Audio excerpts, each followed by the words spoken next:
왜 우리 흑인들은 백인들처럼 그런 화물을 만들지 못한 겁니까? 총균수의 저자 제레드 다이아몬드는 그의 오랜 친구인 얄리의 질문으로 책의 첫 장을 시작하고 있습니다. 서양인들이 유전학적으로 우월하기 때문이었을까요?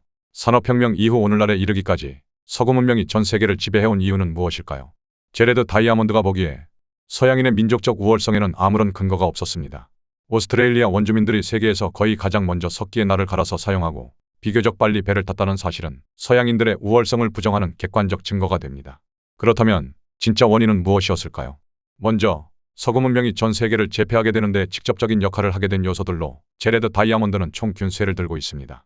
1532년 벌어진 카아마르카 전투에서 169명의 스페인군이 8만 명의 잉카군을 꺾고 잉카 황제 아타우알파를 사로잡은 사건, 콜럼버스가 북아메리카에 상륙한 이래로 백인들이 가져온 병균으로 인해 인디언의 인구가 95%가량 줄어든 사건 등 세계 역사의 흐름의 변화를 가져온 굵직한 사건들에서 이 세 가지가 주요하게 작용하였기 때문입니다. 즉, 서구 문명이 승기를 잡고 주도권을 쥐게 되었던 현장을 가장 상징적으로 드러내는 요소였다고도 할 수 있겠습니다. 하지만 총균수에 모두 완전한 해답이 되지는 못합니다. 제레드 다이아몬드는 서구 문명이 빠른 발전을 이룩하게 된 근본적인 원인을 농경에서 찾고 있습니다.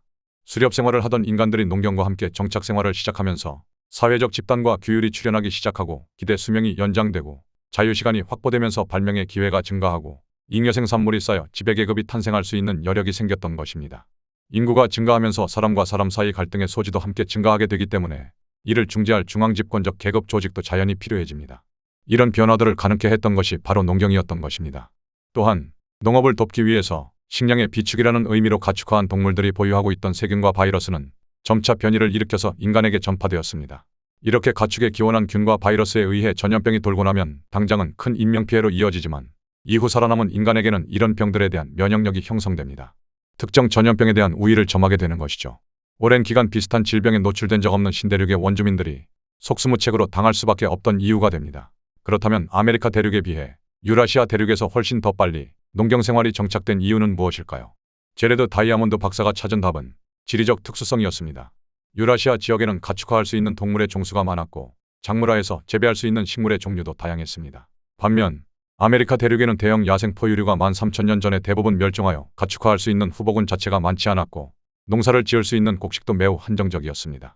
농경 문화가 발달하기에는 최악의 조건이었던 셈이죠. 유라시아 대륙이 동서 방향으로 길게 뻗어 있는 것에 반해 아메리카 대륙이 남북의 세로 방향으로 형성되어 있는 것도 문제가 되었습니다. 같은 위도를 공유하면서 동서방향으로 이어진 지형은 같은 계절과 날씨를 공유하기에 문명의 교류를 용이하게 만들었기 때문입니다. 남북 방향으로의 교역은 기후의 차이로 인해 기술의 교환이 쉽게 일어나기 어려웠다는 것이고요.